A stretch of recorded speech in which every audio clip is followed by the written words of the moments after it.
ನಾನು ನಾಗರಾಜ್ ಸಿದ್ದಶೆಟ್ಟಿ ಅಂತ ಈಗಾಗಲೇ ಉತ್ತರ ಕನ್ನಡ ಜಿಲ್ಲೆಯ ಕುಮಟಾ ತಾಲೂಕಿನಿಂದ ಮಾತಾಡ್ತಿರೋದು. ಈಗಾಗಲೇ ನಾವು ಏನು RSS ಬಗ್ಗೆ ಸ್ವಲ್ಪ ಸಂಕ್ಷಿಪ್ತವಾಗಿ ವಿವರಣೆ ಕೊಡ್ತಾ ಇದ್ದೀನಿ. ಯಾಕಂತ ಕೇಳಿದರೆ ಅದು RSS ಅಂದರೆ ರಾಷ್ಟ್ರೀಯ ಸ್ವಯಂ ಸೇವಾ ಸಂಘ ಏನು ಹೇಳ್ತಾವಲ್ವ, ಅದಕ್ಕೆ ಬಗ್ಗೆ ನಾನು ಸಂಕ್ಷಿಪ್ತವಾದ ವಿವರಣೆಯನ್ನು ಕೊಡ್ತೀನಿ. ಯಾಕಂತ ಕೇಳಿದ್ರೆ ಇದಕ್ಕೆ ಸಂಬಂಧಪಟ್ಟಂತೆ BJP ಪಕ್ಷ ಏನಿದೆ ಅದು ಏನಾಗ್ತಾ ಇದೆ ಅಂದರೆ ಇಂಥ ಸಂಘಟನೆಗಳಿಂದ ಕೆಲವೊಂದು ಹೆಸರು ಹಾಳು ಮಾಡ್ಕೊಳ್ತಾ ಇದೆ. ಯಾಕಂತ ಕೇಳಿದರೆ ಅವರ ಒಂದು BJP ಪಕ್ಷದಲ್ಲಿ ಸಂವಿಧಾನಾತ್ಮಕವಾಗಿ ಒಂದು ಶಾಸಕರಾಗಿರ್ಬೋದು, ಸಂಸದರಾಗಿರ್ಬೋದು, ಮುಖ್ಯಮಂತ್ರಿಗಳಾಗಿರ್ಬೋದು, ಪ್ರಧಾನಿ ಸಮೇತ ಆಗಿದ್ದಾರೆ. ಆದರೆ ಇಲ್ಲಿ RSS ಅನ್ನುವಂಥದ್ದು ಏನಾಗಿದೆ ಕೇಳಿದ್ರೆ ಅದು ಸಂವಿಧಾನಾತ್ಮಕವಾಗಿ ಯಾವುದೇ ಒಂದು ನಿಯಮಾವಳಿಯನ್ನು ಫಾಲೋ ಮಾಡಲ್ಲ. ಒಂದನೇದು. ಎರಡನೇದು ಏನಂದರೆ ಅವ್ರು ಯಾವುದೇ ಹೋರಾಟಗಳನ್ನು ಕೂಡ ಮಾಡಲ್ಲ. ಕೇಳಿದ್ರೆ ನಾವು ಮಾಡಿದ್ದು ಕಾಣಿಸೋದಿಲ್ಲ ಅಂತ ಒಂದು ಬೊಗಳೆಯನ್ನು ಬಿಡ್ತಾರೆ. ಯಾಕಂದರೆ ನೀವು ಪಾರದರ್ಶಕವಾಗಿ ಗಾಜಿನ ಮನೆಯಲ್ಲಿದ್ದರೆ ನೀವು ಕಾಣಿಸಿ, ಮತ್ತೆ ಕೇಳಿದ್ರೆ ನಾವು ಇಲ್ಲಿ ಅಂತ್ಯ ಸಂಸ್ಕಾರ ಮಾಡಿದ್ದೀವಿ ಅಲ್ಲಿ ಅಂತ. ಯಾಕಂದರೆ ನೀವು ಅಂತ್ಯ ಸಂಸ್ಕಾರ ಮಾಡೋದು ಮುಖ್ಯ ಅಲ್ಲ, ನೀವು ಜೀವಂತ ಕಾಲಾವಧಿಯಲ್ಲಿ ಅವ್ರು ಜೀವಂತವಾಗಿದ್ದಾಗ ಏನೇ ಒಂದು ಸಣ್ಣ ಪುಟ್ಟ ಸಹಾಯವನ್ನು ಮಾಡಿದರೆ ಅದು ಅನುಕೂಲ ಆಗ್ತದೆ, ಅದು ಟ್ರಸ್ಟಿಗೆ ಬೆಲೆ ಬರ್ತದೆ.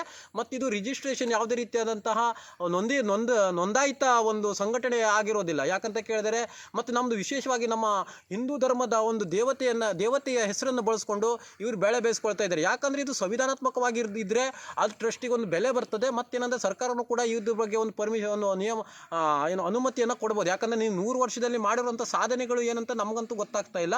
ಸೊ ನೀವು 100 ವರ್ಷ ಆಯಿತು, ಮತ್ತೊಂದು ವರ್ಷ ಆಯಿತು, ಯಾರಿಗೂ ಏನು ಒಂದು ಬೆನಿಫಿಟ್ ಆಗುವಂಥದ್ದು ಏನೂ ಇಲ್ಲ. ಯಾಕಂತ ಕೇಳಿದ್ರೆ ನೀವು ಮಾಡಿರೋದು ನಾವೇನು ಮಾಡಿದ್ದು ಕಾಣಿಸೋದೇ ಇಲ್ಲ ಅಂತ. ನೀವು ಮಾಡಿದ್ದೇ ಇಲ್ಲ, ಮಾಡಿದ್ದಿದ್ರೆ ಪಾರದರ್ಶಕವಾಗಿ ಗಾಜಿನ ಮನೆಯಲ್ಲಿ ಇದ್ರೆ ಒಂದು ಮಾಧ್ಯಮ ಸ್ಟೇಟ್ಮೆಂಟ್ ಕೊಡೋಕ್ಕೂ ನಿಮ್ಮ ಹತ್ರ ಆಗೋದಿಲ್ಲ. ಯಾಕಂತ ಕೇಳಿದ್ರೆ ನಾವು 10 ಜನರ ಹತ್ರ ಒಂದು ಮಾಧ್ಯಮ ಸ್ಟೇಟ್ಮೆಂಟ್ ಕೇಳಿದ್ರು ಕೂಡ ವೇದಿಕೆ ಇದರಿಂದ ಇದು ಟ್ರಸ್ಟಿಂದ ಸಿಗ್ತಾ ಇಲ್ಲ, RSS ಇಂದ. ಅದಕ್ಕಾಗಿ ಈ ಸಂಘಟನೆ ಮತ್ತೆ ಕೇಳಿದ್ರೆ ಮೋಹನ್ ಭಾಗವತರು ಏನಂತಾರೆ, ನಾವು ಸಾಹೇಬ್ರು ಮುಸ್ಲಿಮ್ಸ್ ಎಲ್ಲ ಒಂದೇ ಅಂತಾರೆ, ಮುಸ್ಲಿಮ್ಸ್ ಹಿಂದೂಗಳೆಲ್ಲ ಒಂದೇ ಅಂತಾರೆ. ಈ ಕಡೆ ನೋಡ್ರೆ ಕ್ಯಾಶೆಟೇ ಬೇರೆ ಇದೆ ಇವ್ರದ್ದು. ಯಾಕಂದರೆ 3 ಧರ್ಮದವ್ರದ್ದು ಒಂದು ಫೋಟೋ ಹಾಕೊಳ್ಳಲ್ಲ ಅವರು.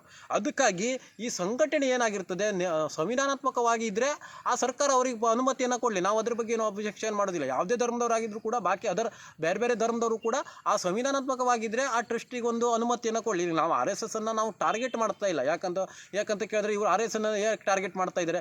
ನಿಮ್ಮ ಮುಖವನ್ನು ನೀವೇ ಕನ್ನಡಿಯಲ್ಲಿ ನೋಡ್ಕೊಳ್ಬೇಕು ಮುಂದಿನ ದಿನದಲ್ಲಿ. ನೀವು ಯಾಕಂದರೆ ನಿಯಮ ಅನುಸಾರವಾಗಿ ಇದ್ದೀರಾ, ಯಾಕಂದ್ರೆ ಸಂವಿಧಾನಾತ್ಮಕವಾಗಿ ಯಾವ್ದಾದ್ರು ಹೋರಾಟ ಮಾಡ್ತೀರಾ. ಯಾಕಂದರೆ ಬೆಳಿಗ್ಗೆ ಸಂಜೆಗೆ ನಿಮ್ಮ ಆಫೀಸ್ ಬಂದಿದ್ದಾಗ ನಿಮ್ಮದು ಹೋರಾಟಗಳು ಶುರು ಆಗ್ತದಂತೆ. ಹೋರಾಟ ಅಂದರೆ ನೀವೆಲ್ಲ ಪ್ರೊಸೆಷನ್ ಮಾಡುವಂಥದ್ದು. ಯಾಕಂದರೆ ಸಂವಿಧಾನಾತ್ಮಕವಾಗಿ ನೀವೇನೋ DC ಆಫೀಸ್ನಲ್ಲಿ, AC ಆಫೀಸ್ನಲ್ಲಿ, ತಹಶೀಲ್ದಾರ್ ಆಫೀಸ್ನಲ್ಲಿ, ಗೌರ್ಮೆಂಟ್ ಹಾಸ್ಪಿಟಲ್ನಲ್ಲಿ, ಪೊಲೀಸ್ ಸ್ಟೇಷನಲ್ಲಿ ಯಾವ್ದಾದ್ರು ಹೋರಾಟಗಳು ಮಾಡಿರುವಂಥ ದಾಖಲಾತಿಗಳಿದ್ದಾವೆ ಸಂವಿಧಾನಾತ್ಮಕವಾಗಿ. ಆ ದಾಖಲಾತಿ ಇದ್ರೆ ನಿಮ್ಮದೊಂದು ಟ್ರಸ್ಟ್ ಅಂತ ವಿಶ್ವದ ದೊಡ್ಡ ಸಂಘಟನೆ ಅಂತ ನೀವು ಏನು ಹೇಳ್ಕೊಳ್ತೀರಲ್ಲ, ಅದರಿಂದ ಒಂದಾರು ಹೋರಾಟ ಮಾಡಿ ಯಾರಿಗಾರು ನ್ಯಾಯ ಕೊಡಿಸಿದ್ದೀರಾ? ಇಲ್ಲ.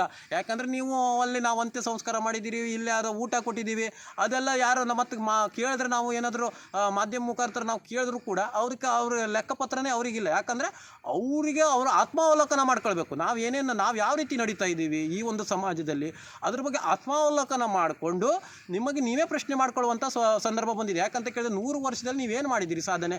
ಕೇಳಿದ್ರೆ ನಾವು ಮಾಡಿರೋದು ಗೀಣೋದಿಲ್ಲ ಅಂತಾರೆ. ಕಾಣದೆ ಯಾರು ಮಾಡ್ತಾರೆ? ಮತ್ತೊಂದೇನೆಂದರೆ ನೀವು ಮಾಡಿರುವಂಥದ್ದು ಕಾಣ್ರೂ ಕೂಡ ಮುಂದಿನಿಂದಲೇ ಹೆಚ್ಚಿನದಾಗಿ ಜನ ನಿಮ್ಮ ಕೈ ಜೋಡಿಸುವಂಥ ಕೆಲಸ ನಡೀತದೆ. ಇಲ್ಲಿ ಕೈ ಜೋಡಿಸುವಂಥ ವಿಷಯನೇ ಇಲ್ಲ. ಯಾಕಂತ ಕೇಳಿದರೆ ನಿಮ್ಮಷ್ಟಿಗೆ ನೀವೇನೋ ಮಾಡ್ಕೊಂತ ಇದ್ದರೆ ಸಂವಿಧಾನಾತ್ಮಕವಾಗಿ ತದ್ವಿರುದ್ಧವಾಗಿರ್ತದೆ.